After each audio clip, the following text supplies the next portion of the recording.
Nós estamos terminando hoje uma série de 3, 4 mensagens sobre a parte inicial da parte prática do livro de Efésios, capítulo 4. Que Paulo, então, ele fala que, começa dizendo no capítulo 4, versículo 1, que rogo-vos, pois, irmãos, que andeis de modo digno da vossa vocação, do vosso chamado, isto é, nós estamos perdidos, afastados de Deus, desligados de Deus, inúteis dos nossos pensamentos, mas Ele nos reconciliou e colocou num status, numa posição muito boa.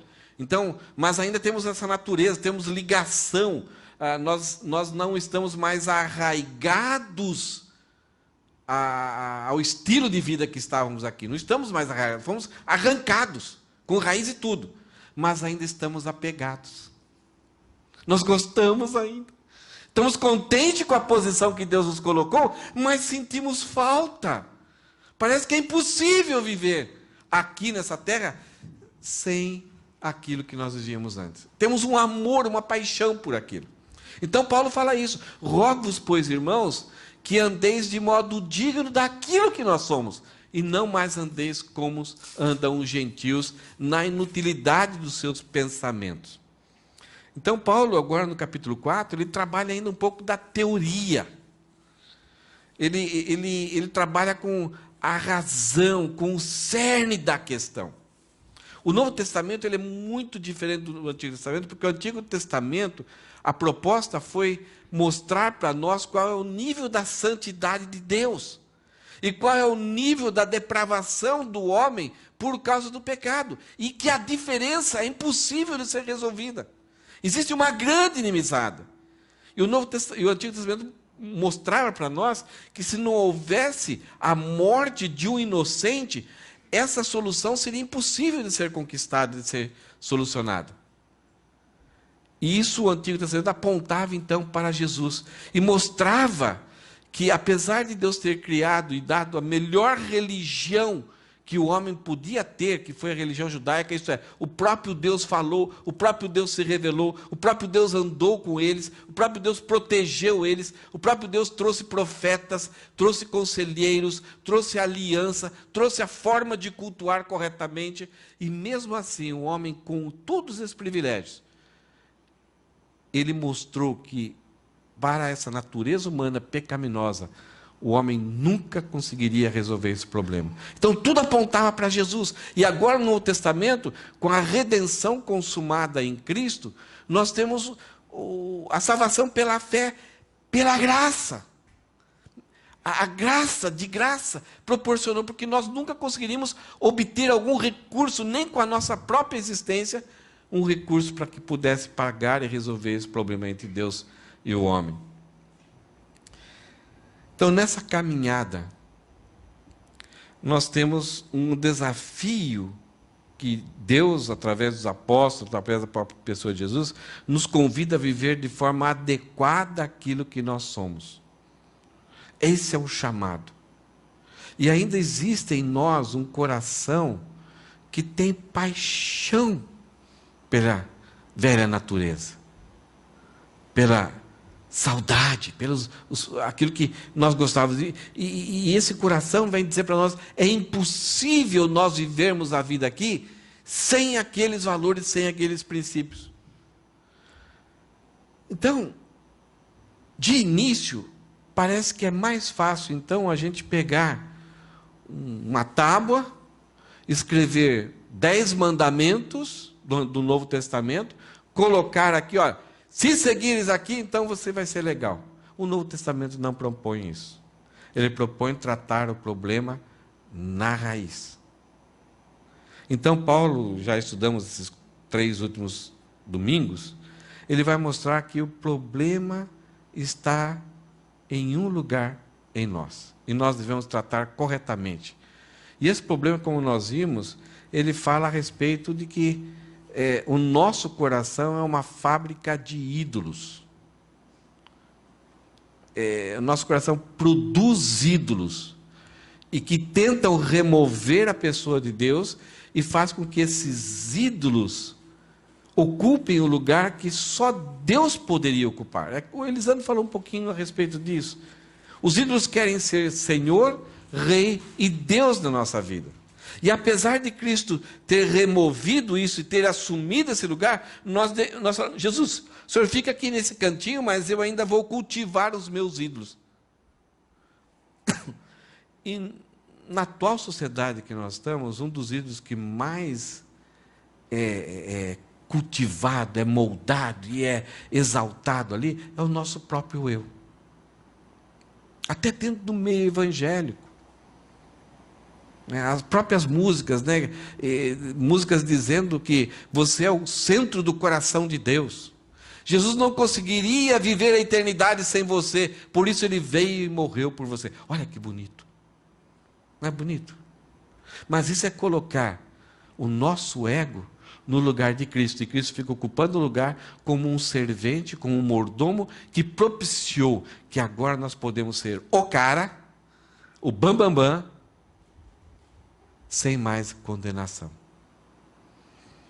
E Paulo veio, nessa primeira parte, até o versículo 24 do capítulo 4, mostrar a fórmula para nós. Nós estudamos um pouco essa fórmula, né? Que para remover, para que Jesus e Deus ocupem o único lugar que só a Ele pertence, que deve pertencer, é necessário nós removermos a antiga natureza, com seus pensamentos inúteis. É necessário nós renovarmos a nossa mente, envolvendo um arrependimento, arrancar de nós as nossas lógicas, as nossas razões, o que vale a pena, o que não vale a pena, as nossas sabedorias inúteis.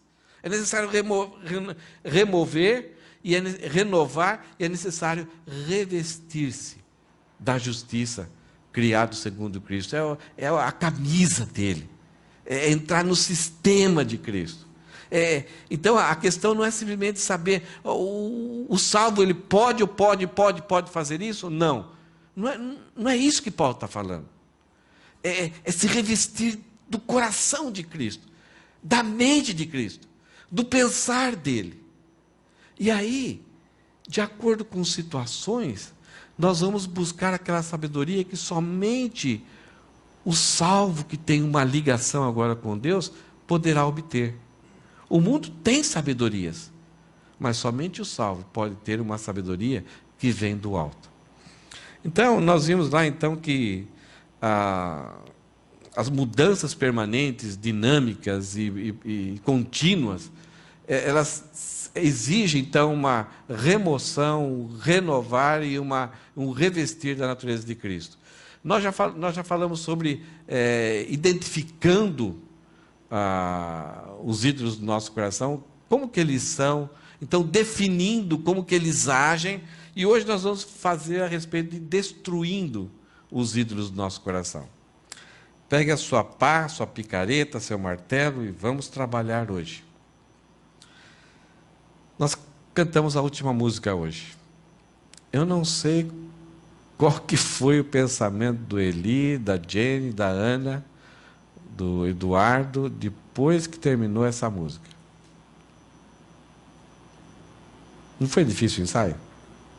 Quantos detalhezinhos? E vocês viram como que foi a música? Parece que o pessoal sabia melhor que a gente. Alguma coisa aconteceu hoje aqui. Agora, essa música é muito difícil de cantar. Não é difícil de cantar? O pessoal do louvor, não sei quanto tempo vocês gastaram aqui, 1 hora, com paciência, com alegria.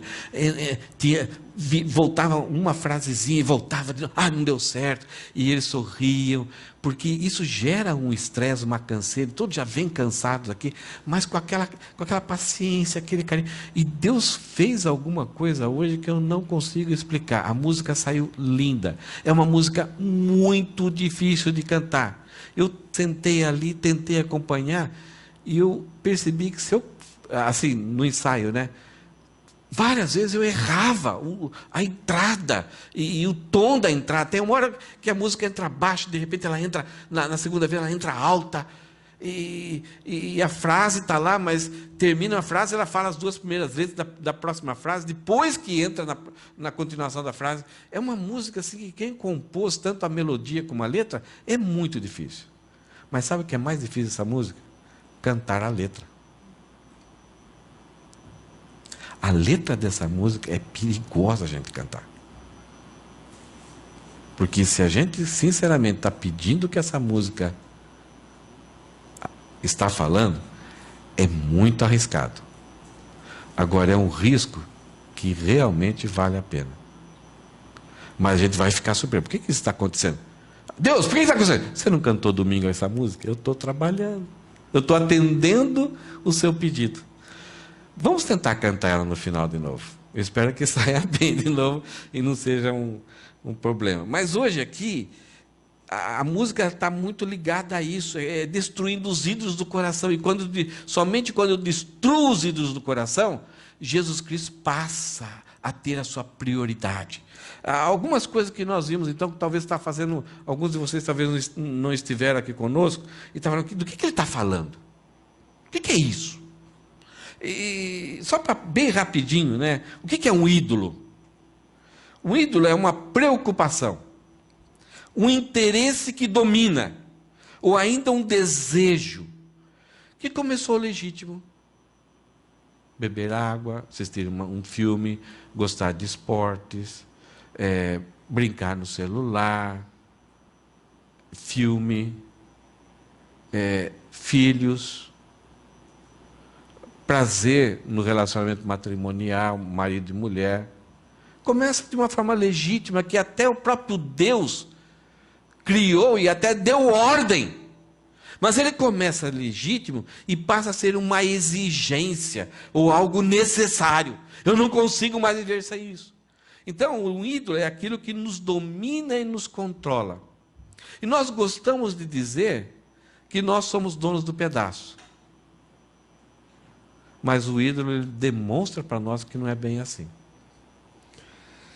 O ídolo do coração, ele provoca em nós, então a gente começa a perceber se é um ídolo ou não, se existe esse ídolo, se alguma coisa que a gente faz já se tornou um ídolo ou não, é quando toda a nossa motivação é direcionada para isso. Nós somos motivados, o que fazemos, o que queremos, o que sonhamos, o que pensamos, o que planejamos, está voltado àquilo. A gente até esquece um pouco das coisas ao nosso redor e principalmente esquecemos conselhos, advertências, puxão de orelha. E achamos que as pessoas não querem o nosso bem. Principalmente adolescentes gostam de usar essa frase com os pais. É quando passamos a nos prostrar, a adorar aquilo. Aquilo é tudo para nós. E dizemos, sem isso eu não posso viver. O que seria de mim sem isso? É quando eu tenho temor e passo a servir. Eu entrego o meu tempo, o meu talento, o meu tesouro para aquilo. Eu reservo, eu trabalho toda a minha vida em função daquilo. Eu tenho um apego, um amor por aquilo e um anseio. Davi ele fala assim, a minha alma anseia por ti, ó Deus. Como? Como que ele fala? Ele fala, Deus, eu tenho um anseio pelo Senhor, igual como a corça suspira pelas águas. Corça suspira pelas águas. O que é esse negócio aí? Corça é um animalzinho muito bonitinho, peludinho, é muito macio, é uma delicadeza, né? É um dos animais mais bonitos daquela região. E uma região deserta. Então, na época de seca, a corça ela precisa de água. Então, tudo para ela na vida se resume a achar uma fonte de água. Então, ela anseia, ela suspira, eu quero isso para mim. Então, a ideia é aqui. Um ídolo passa a ser algo passa a ser um ídolo para nós, mesmo que seja um desejo que era inocente no começo, mas ele passa quando eu tenho esse anseio, quando o coração bate mais forte. E um ídolo, ele se revela como ídolo na nossa vida quando tem controle sobre nós. A gente pensa assim, não, eu tenho livre-arbítrio, eu faço o que bem, mas aí você percebe que você não consegue. Algo externo a você, ou lá dentro do seu coração, te controla. E você serve como se fosse um rei, um Deus e um Senhor. Nós terminamos semana passada com um lembrete. Se Jesus não for o único, olha a advertência aqui, se Jesus não for o único Deus em seu coração, em meu coração, então ele já não é mais nada, não passa de uma ilusão. E aqui é um perigo. Que nós podemos cair na ilusão de achar que vir aos domingos, participar de estudos, ou fazer algumas atividades religiosas, é igual bater aquela corda no sino, jogar fumacinha para o rosto. Aquilo é ilusão, não existe mais nada, é inútil. Se Deus não ocupar o centro da nossa vida, nada demais que nós fazemos serve. Por isso que Deus, numa certa altura da nação de Israel, a nação de Israel, Deus era uma ilusão no coração deles. Mas eles faziam tudo certinho. Eles iam no templo sacrificar os animais. As 4 festas do ano, eles deixavam as suas casas longe, vinham para o templo, gastavam dinheiro ali com as festas, contribuíam, davam generosamente para as pessoas pobres e doentes. Eles cumpriam todos os critérios da lei. E sabe o que Deus fala para esse povo, que estava cheio de ídolos no coração? Deus fala assim: tomara que alguém se levante e feche o templo, que impeça vocês de vir me adorar, porque eu estou cansado de sofrer os vossos cultos. Já pensou? Esse é o grande perigo que nós corremos. Quando Deus não for o único, não mais um, o único Deus em meu coração, então ele já não é mais nada, passa de uma ilusão. Tudo que nós fazemos se torna inútil. E Paulo fala que se torna igual a cheiro de esterco diante de Deus. Porque é uma forma que o nosso coração engana em dizer: faz isso que você está bem com Deus e continue servindo aos seus ídolos. Deus não aceita barganha. Ananias e Safira, nós vimos semana passada, que eles tentaram manipular o povão, mostrar uma religiosidade, uma espiritualidade, um mover do Espírito Santo dentro do coração deles, mas na hora que eles chegaram, o Espírito Santo revelou para Pedro, não foi o Pedro poderoso, mas o Espírito Santo, Pedro ia cair naquele engano também, mas o Espírito Santo mostrou a falsidade. Qual era o Deus no coração daquele casal, que era Ananias e Safira? Era o Deus do ego. Eles queriam ser famosos, eles queriam ter a mesma reputação espiritual que Barnabé tinha. É um perigo. E o que fazer então? Como que nós podemos resolver esse problema? Porque eu não estou imune a isso. Todo dia eu tenho que batalhar com isso. Todo dia eu levo pedrada de outras pessoas. Ou quando leio alguns textos, eu falo: isso aqui é justamente para mim. A pessoa nem sabia que eu estava precisando ouvir aquela música. Não sei se já passou por experiência assim. A pessoa escreve um texto, ou uma música, alguma coisa assim. Ela manda, publica. E quando você vê, fala: uau! A pessoa nem sabia. Mas aí que a gente vê o carinho e a graça de Deus em mostrar. O que fazer? Então, algumas perguntas que podem nos ajudar aqui, para avaliar se o nosso coração tem algum ídolo. Com o que eu estou preocupado? O que ocupa minha preocupação? Eu constantemente estou preocupado com algo? O que domina o meu pensamento? Faça uma avaliação. O que eu quero preservar ou evitar? Será que é as coisas de Deus? Ou não? Onde lugar, ou em que objeto, ou ainda em quem pessoa, eu coloco a minha confiança? Então, são os recursos financeiros, materiais, o lugar. Se eu for para a Tailândia, aí eu serei feliz. Então, você está colocando a Tailândia como objeto da sua felicidade, do seu significado, do sentido da sua vida. O que eu mais temo? O que me traz ansiedade à noite? O que faz com que o meu cabelo não descanse no travesseiro à noite? São perguntas que eu tenho que fazer constantemente para mim. Tem alguma coisa que está me tirando, está me deixando me incomodado? Tem coisas que planejar, se preocupar não está errado, mas quando essas coisas passam a tomar lugar e eu retiro Deus, eu não jogo para Deus minha ansiedade, e eu acho que alguém, lugar ou coisa pode resolver e eu dependo disso, então estou tirando Deus de ser Deus na minha vida. Mais uma... Não sei que vocês gostaram dessa figurinha, né? A gente gosta e a gente mostra para as crianças. E eu não conheço muito desenhos, joguinhos, mas não sei se isso tem uma influência nas crianças. Talvez trazendo a ideia que, como são bonitinhos, deve ser assim. Devem reagir desse jeito. Quando um desejo que tenho não é alcançado, tendo a ficar frustrado, ansioso, ressentido, amargo, irado ou ainda tremendamente entristecido. Eu sei que todos nós não escapamos de uma certa reaçãozinha. Não tem jeito. Não tem. Nós sempre gostamos que as coisas sejam do nosso jeito. Nós não gostamos de sair da nossa área de conforto. Mas quando algo que eu tenho não é alcançado, ou quando as coisas não são do meu jeito, como eu reajo? Talvez naquele primeiro momento eu... Mas e daí? O que se segue? Será que isso vai aumentando, aumentando e vai dominando? E alguma coisa que é tão boba, tão inocente, se torna uma árvore? Isso aconteceu com Esaú e Jacó.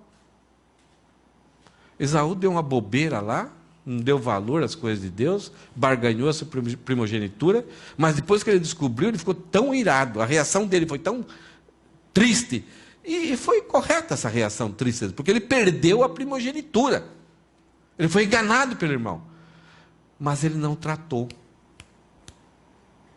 E não tratando, aquilo desenvolveu uma certa amargura que contaminou todos os seus descendentes.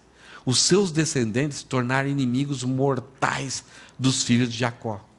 E Hebreus nos alerta, usando esse exemplo de Esaú e Jacó: não haja entre vós nenhuma raiz de amargura que brotando vos perturbe e que se transforme numa árvore. Então, a raiz pode acontecer, mas arranque. Agora, se você cultiva, deixa chover, e vai crescendo, e você vai tratando, e vai deixando bonito, aí passa a ser um ídolo, e contamina, não somente toda a sua vida, mas contamina todos ao seu redor. Então, um ídolo, ele é demonstrado dessa forma: quando um desejo que tenho não é alcançado, tendo a ficar frustrado, ansioso, ressentido, amargo, irado, ou ainda tremendamente entristecido. Se não trato rápido, é uma demonstração que existe um ídolo ali. Há alguma coisa que eu desejo muito, que estou disposto a desapontar ou machucar outros para obter o que desejo? Isso é tão importante para mim. Eu quero. Mas não importa se pessoas vão ficar frustradas, se isso vai machucar, se isso vai doer, se isso vai mudar a vida das pessoas. Não importa. Eu tenho que ser feliz. Eu preciso disso. Existe alguma coisa assim? Que sai da frente, que eu vou fazer a minha vida acontecer, não importa o que as outras pessoas venham a sofrer ou não, ficarem desapontadas ou machucadas. Isso é demonstração de que existe um ídolo muito forte. Por causa disso, por ser ídolo, nós não queremos resolver na maioria das vezes. Porque é o meu precioso. Você lembra? Assistiram essa série? Os 3 filmes? Como que era o Senhor dos Anéis? Você lembra o Sméagol? Né? Aquele anel que somente no final a gente descobre que quem era a única pessoa capaz ali era o Samuel. Que o Frodo não era capaz. Ele caía na tentação. Mas aquele anel, ele tinha um poder que era desejado pelo mal e desejado por todos os seres, por todos os homens. E o Frodo, ele foi responsável de levar esse anel até um lugar para ser destruído. E ele demonstra que ele também não era capaz, mas o único que era capaz ali era o Samuel. E o Sméagol, ele tinha sido um guardião, desse anel. E ele não resistiu e caiu. E a frase dele qual que era? Meu precioso. O ídolo é tão perigoso na nossa vida que quando você ouve uma mensagem e até prega uma mensagem dizendo que é necessário destruí-los, é necessário abandonar ele no altar do Senhor, eu vou reagir com racionalizações. A racionalização, ela demonstra que a natureza do ídolo exige que o seu adorador esconda. Então, eu vou esconder, já que as pessoas, para não descobrirem que isso daqui é tão precioso para mim, eu vou esconder. Eu vou ocultar. Ou não vou reconhecer que tenho tal inclinação. Essa é quase a ideia de que é um viciado. Quase nenhum viciado reconhece que é um viciado. Há uma luta no Brasil, na questão jurídica, de se o governo pode ou não pode pegar um viciado e fazer uma internação, como que é o nome da internação? Compulsória, alguma coisa assim. Se o governo tem autoridade de pegar uma pessoa que está afundada no vício, se destruindo no vício, e já destruiu muito dos seus familiares, dos seus parentes, dos seus relacionamentos, não tem mais nada, vai morrer em breve, rouba, pratica outros crimes. A lei, a parte jurídica, ela diz, será que o governo tem autoridade para pegar essa pessoa sem a vontade dela e colocar num lugar de tratamento? Ou somente o governo pode pegar, se chegar lá com uma van, com uma Kombi, e colocar uma faixa, todos que quiserem vir, venham. Eu vos aliviarei. Somente, então, tratar alguém com que tem um ídolo, depende exclusivamente da vontade da pessoa? Esse é um grande problema. Porque nós somos restaurados na nossa vontade. Já temos o Espírito Santo que trabalha com a nossa mente e já mostra para nós os nossos problemas. E nesse trabalho do Espírito Santo com a nossa mente, nós buscamos racionalizações, ou buscamos esconder, ou buscamos usar algumas frases. E algumas coisas que vai resultar dessa racionalização, né? Nós tentaremos disfarçar os nossos desejos e torná-los aceitáveis. Então, se temos uma dependência, somos controlados por alguma coisa, diante de algumas pessoas, a gente vai tentar ter um comportamento que pareça, naquele momento, que não. Então, para ninguém nos incomodar. Mas na hora que as pessoas... eu vou correndo. Ai, que bom. Como que aguentei? Para ninguém nos incomodar, porque trabalhar com a questão de remover o ídolo é difícil. E a gente fala, todo mundo tem, todo mundo faz. Então, já que todo mundo faz, então é permitido. E aí uma outra racionalização. Racionalização são um tipo de razões para que eu não precise trabalhar. Deus não me chamou para ser perfeito. Ninguém é perfeito. Deus me chamou para ser perfeito, né? A gente está em progresso. Então é uma forma da gente tratar o assunto diante de Deus e não remover, não destruir o ídolos. Tentaremos justificar e explicar por que o que queremos é legítimo a fim de manter tal ídolo. A Bíblia é bem clara na questão assim de não vos associeis com incrédulos. Coríntios fala a respeito disso. E uma aplicação desse princípio é que não deverá haver casamento com alguém que não tenha a mesma fé. O problema não é você e a pessoa, o problema é os sogros. Uma pessoa tem por pai a Deus, outra pessoa tem por pai o diabo. Então os sogros não se dão bem há muito tempo. Então como você juntar numa família sogros diferentes? Então, e aí, a adolescente, o jovem, quando vem essa fase, vem várias racionalizações. Mas na minha igreja não tem ninguém. Eu tenho o direito de ser feliz. Eu vou evangelizar ele. Vai ser mais uma pessoa para se converter. Então a gente busca racionalizar para que a ordem clara de Deus não precise ser atendida, obedecida. Em outros casos, em outras palavras, a gente está dizendo, Deus, O Deus que está no meu coração sou eu. O senhor pode dar palpite aí fora, mas o que eu vou atender vai ser o meu Deus fala mais alto. Então isso é demonstração de que um ídolo é um pequeno exemplo, mas que pode ser aplicado em várias áreas da nossa vida. Então o remover e o renovar e o revestir, como que isso então pode acontecer na nossa vida? A gente que se quer tratar corretamente, queremos desfrutar de uma vida que vai agradar a Deus. Primeiro, em alguns casos a gente tem que tratar com os efeitos que os ídolos produzem na nossa vida, que nós chamamos de pecado. São ações pecaminosas. Mas o grande problema é quando a gente só vê as ações pecaminosas, mas não vemos por que essas ações pecaminosas acontecem.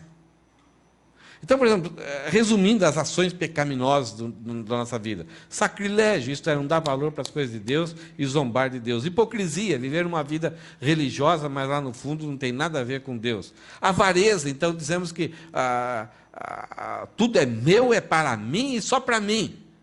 Eu não tenho que servir a Deus com os meus bens, talentos e tesouro. Blasfêmia, então atribuir a Deus zombaria, transgressão, isto é, quebrar as orientações e a vontade de Deus. Orgulho, então, é achar que você tem todos os recursos, que você pode depender desses recursos, você não precisa nem das outras pessoas e nem de Deus. Uma pedra de tropeço, esse é o resultado. É quando uma pessoa está até no meio da igreja, que só vive para atrapalhar, a igreja começa a andar, tromba nele, cai. É só um empecilho, só dificuldade.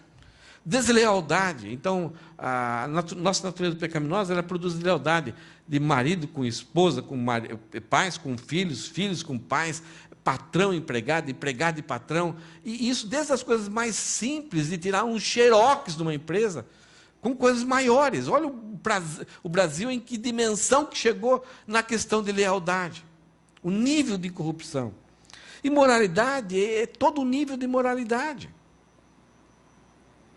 E isso daqui Provérbios fala que isso daqui é um poço sem fundo, né? Ela nunca se sacia.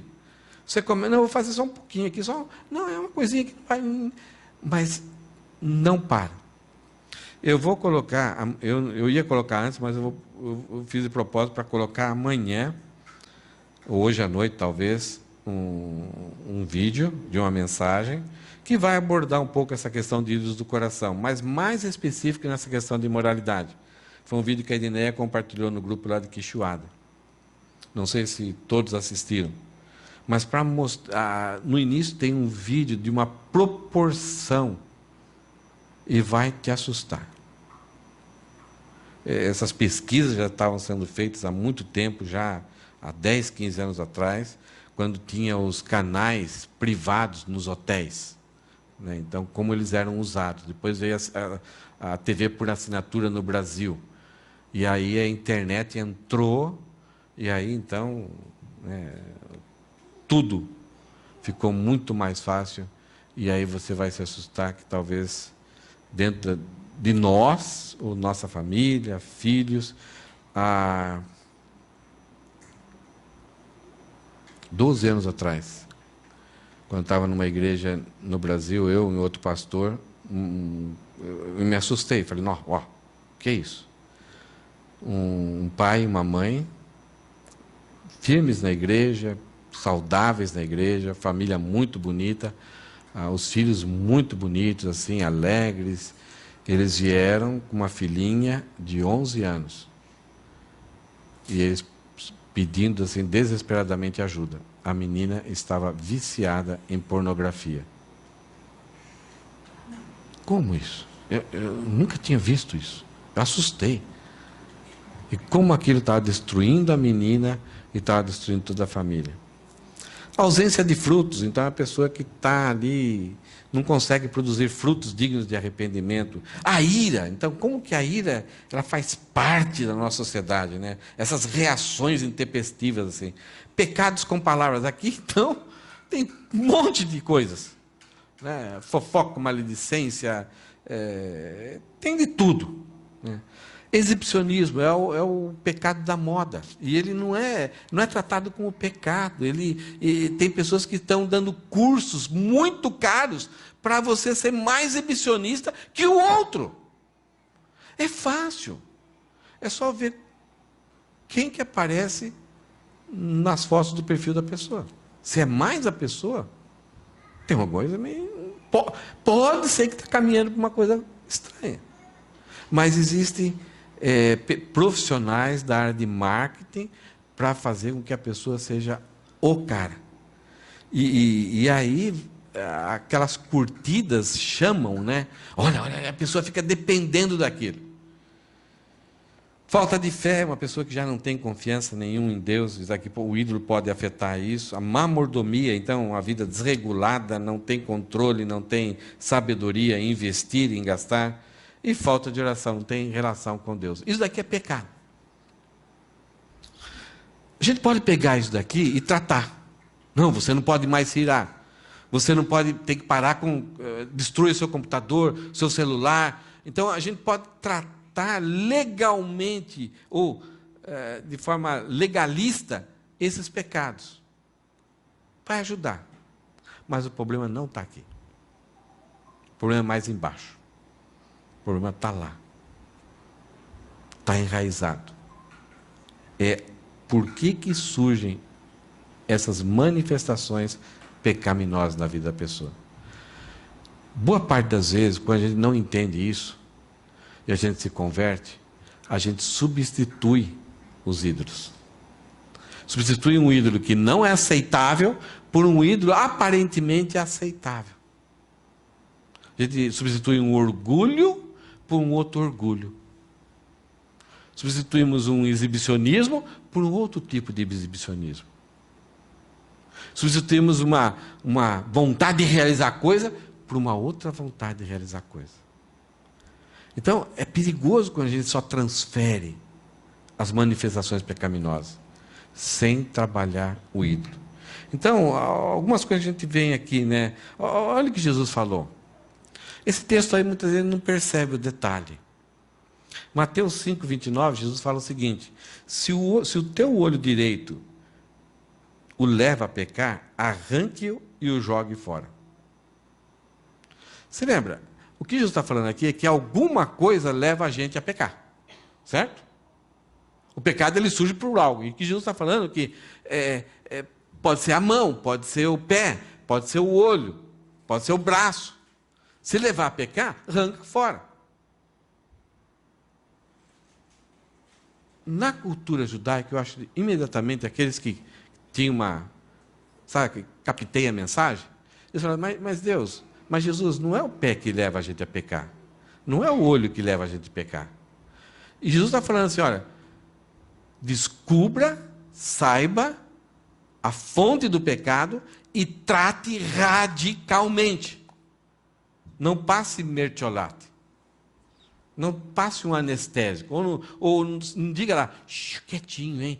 Fica quietinho, daqui a pouco eu vou te atender. Não, tem que arrancar e jogar fora. Então Jesus fala assim, a fonte das expressões dos pecados tem que ser tratada radicalmente. Arrancar.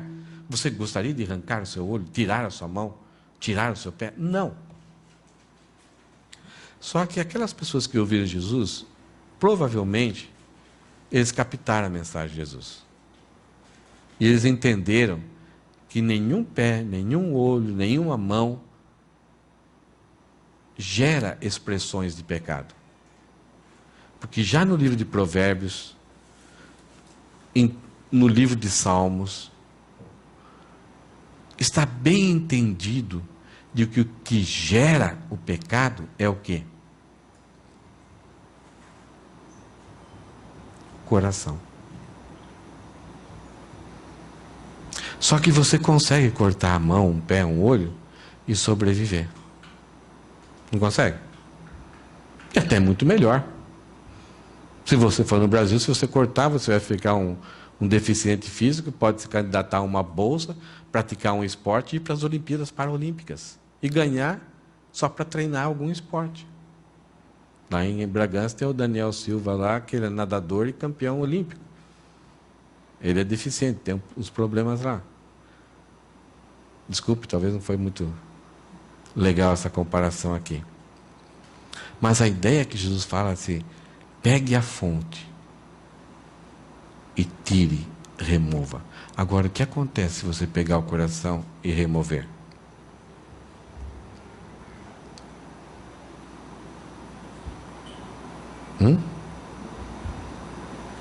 Olho, pé, braço, tranquilo. Mas se remover o coração... E a ideia dos judeus, coração para eles era mais mente, mas também se você tirar o cérebro, são 2 órgãos que não dá para viver sem.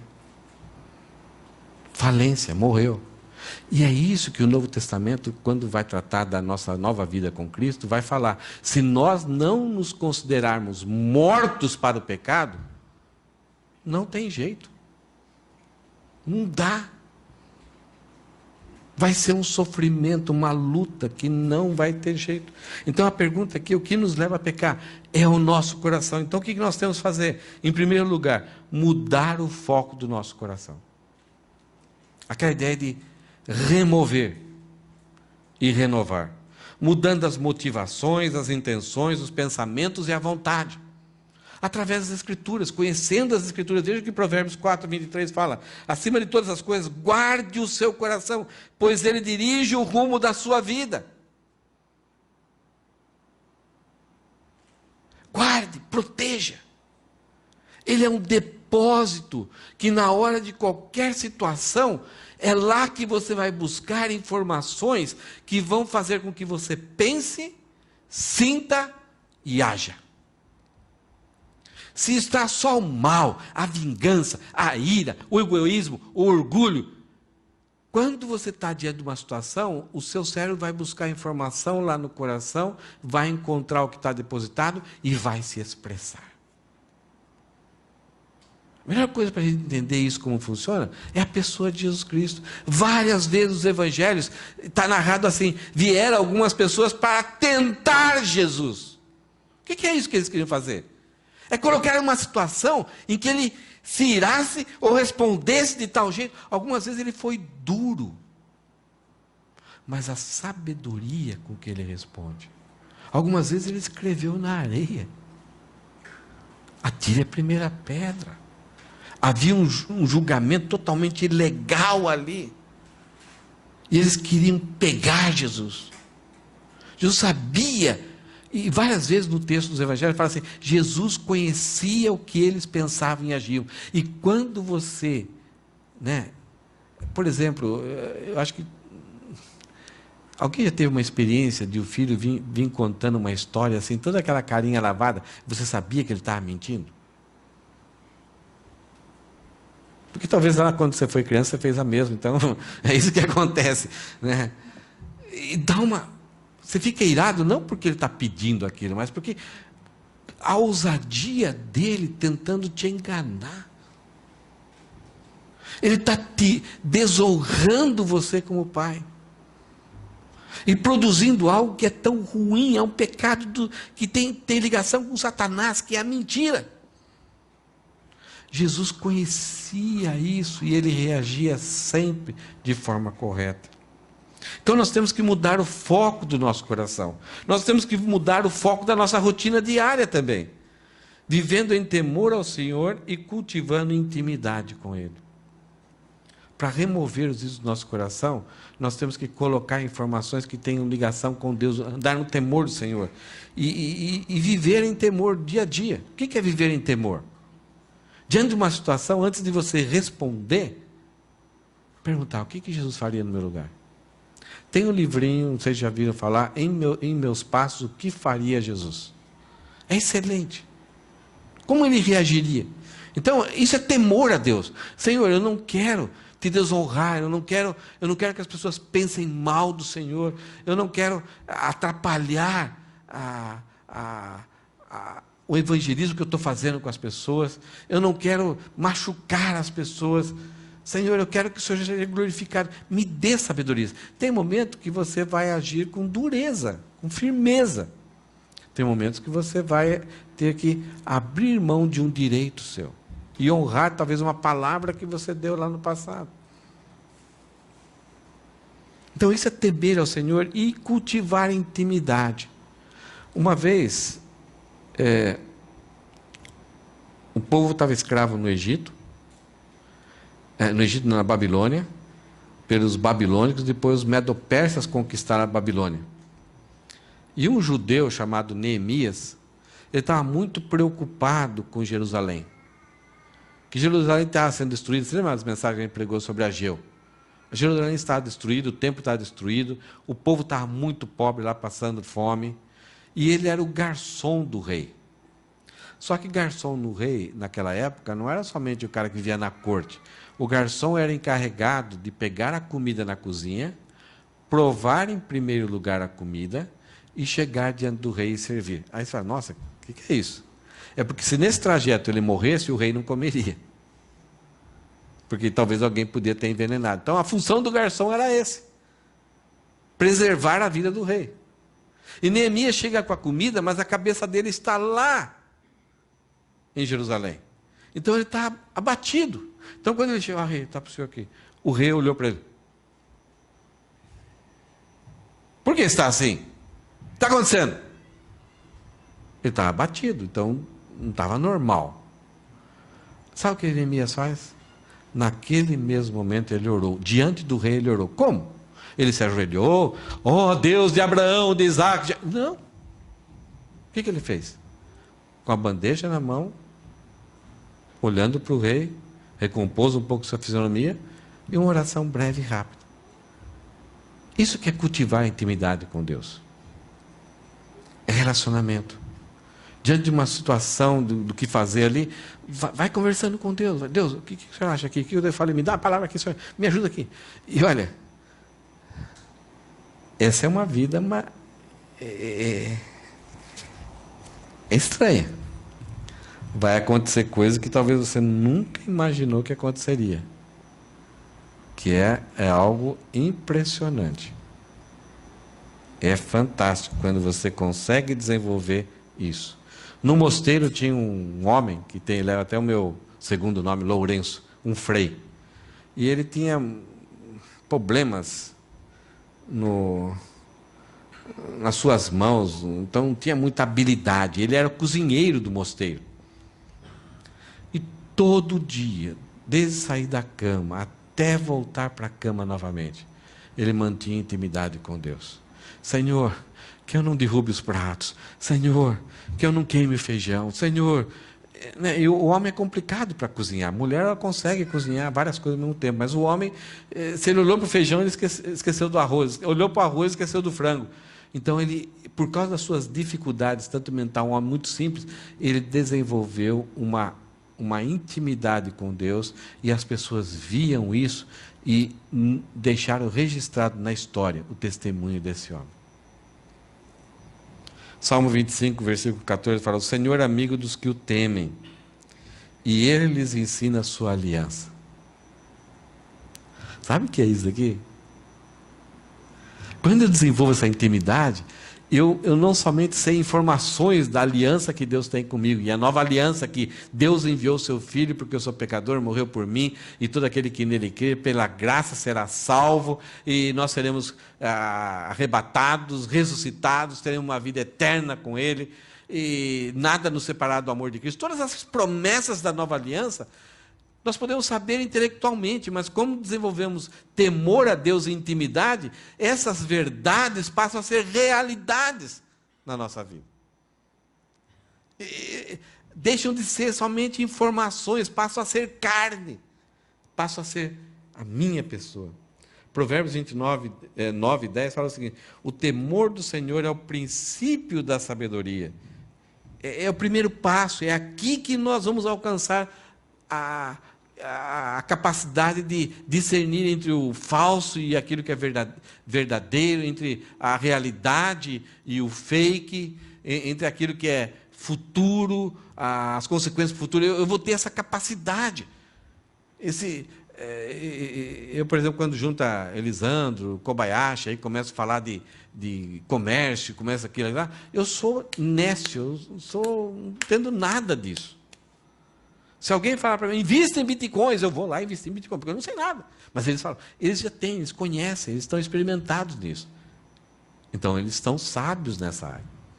E aqui, o convite de Deus é o temor do Senhor, o princípio de sabedoria. O conhecimento do santo resulta em discernimento. O nosso coração é estulto.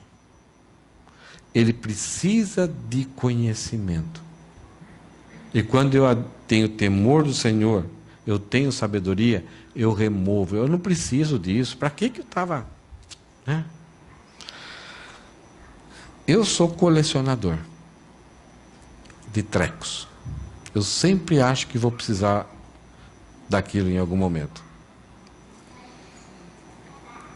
E é interessante que lá em Atibaia, lá no condomínio que a gente morava, mas aqui no Japão, Osaka Sayonara Sales, né, são sites que de repente alguém vai mudar, ou alguém está vendendo ou doando. Talvez alguém não, porque está querendo comprar uma coisa nova tal. Mas doar alguma coisa, na maior parte das vezes, gera um trauma, como se fosse um divórcio, um desquite. Tem pessoas que vendem o carro, né? E ele escolhe o comprador. Tem pessoas que têm no carro todo o manual, todas as trocas de óleo, tudo registrado. Então, quando vem um cara comprar o carro, e ele fala, o carro é bom, aqui tem um manual, tem um registro, a caderneta de todas as vezes que eu abasteci o carro, o dia, a data, a quilometragem, o controle do combustível. Eu não quero nisso, joga fora. Não vendo para você. Então, quando você encontrar uma pessoa dessa, fala, que beleza, que joia, tal. Aí você pega e coloca no porta-luva todo delicado. Aquele porta-luva limpinho, sem nada, só o manual novinho, está tudo cheirinho, o carro tudo certinho ali. Você coloca lá, tal. Não sai em alta velocidade, sai devagarinho, vira a esquina, pega o manual e joga para fora. Mas tem pessoas que são assim, eles não vendem para qualquer um aquilo que eles têm. Porque imagine como esse cara vai cuidar daquilo que é meu. Ele já vendeu, não é mais dele. Então muitas pessoas, apesar de venderem, aquilo é tão ídolo no coração que eles sofrem com aquilo. Temos que mudar o foco da nossa obediência. Não é mais o pecado no nosso coração que deve ser o Rei, Senhor e Deus na minha vida. Eu devo cultivar a intimidade com Deus, implica em obedecer a sua palavra. Se Deus falou, eu não devo buscar razões para desobedecer. Se está claro, vou obedecer. Vai ser difícil? Vou cair? Sim. Mas Deus sabe se a minha inclinação está em obedecer ou não. E Ele vai me levantar, Ele vai me capacitar. Veja que João 14, 21 diz o seguinte: aqueles que aceitam os meus mandamentos e lhe obedecem, são os que me amam.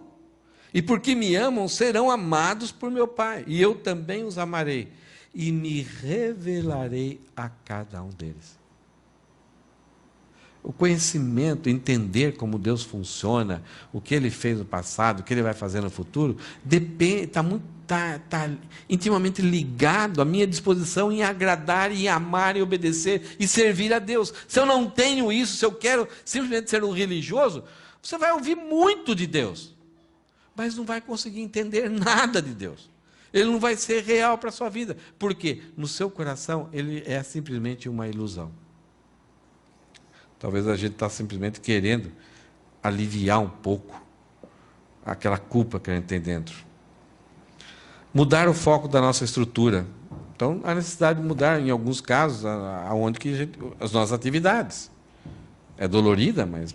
né, ambientes, associações, ligações que a gente tem. Resistir a todo tipo de pressão do pecado. Então, resiste. Né? Se todo dia, né, antes de dormir, eu tenho que ver alguma coisa, resiste ali, rejeita, então bloqueia, remove e restringe. Então é necessário que você faça isso.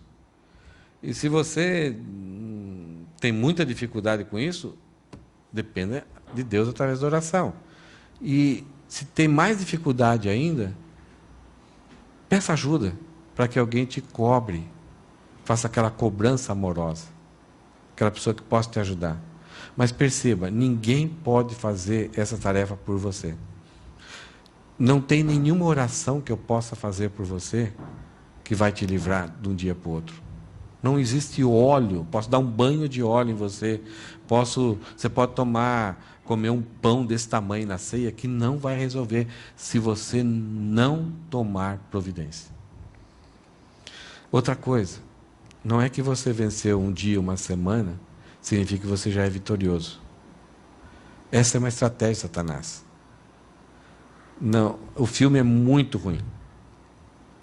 Não aconselho vocês a assistirem. Eu assisti porque me recomendaram, dizendo que eu precisava assistir, mas eu não gostei. Advogado do Diabo. Alguém já assistiu?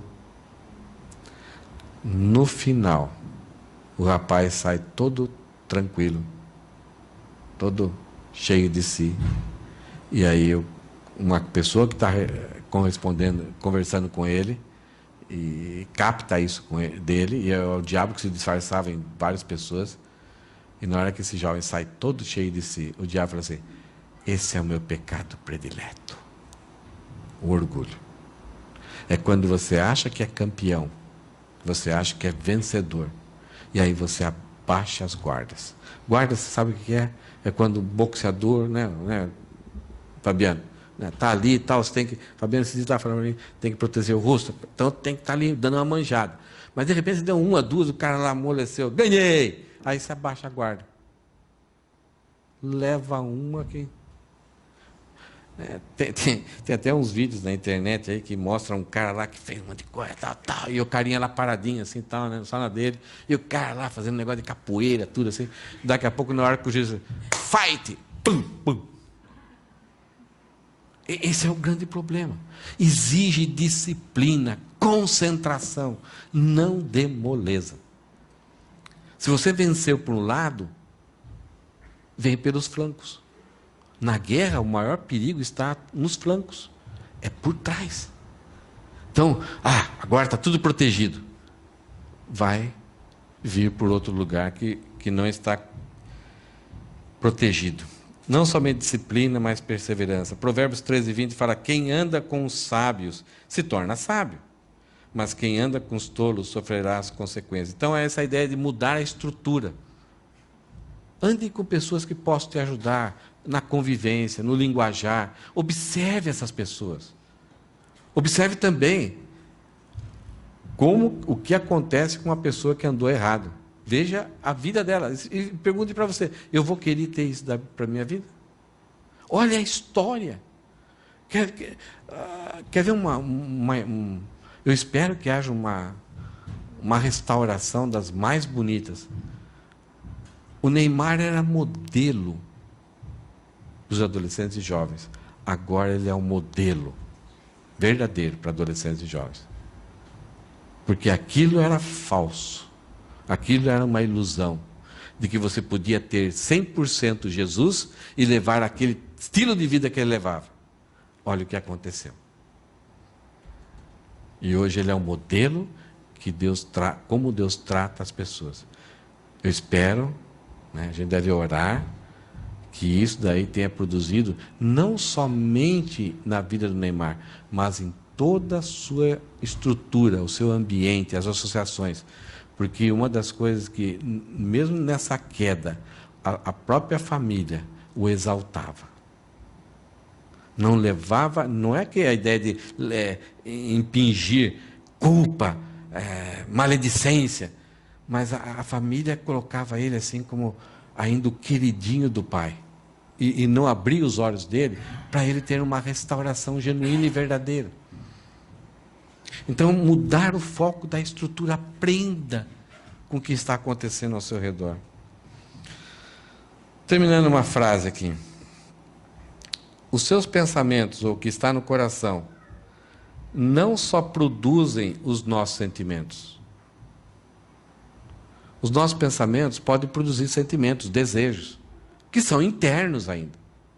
O problema é que, se não forem tratados, se são coisas que desagradam a Deus, eles também afetam decisivamente o nosso comportamento.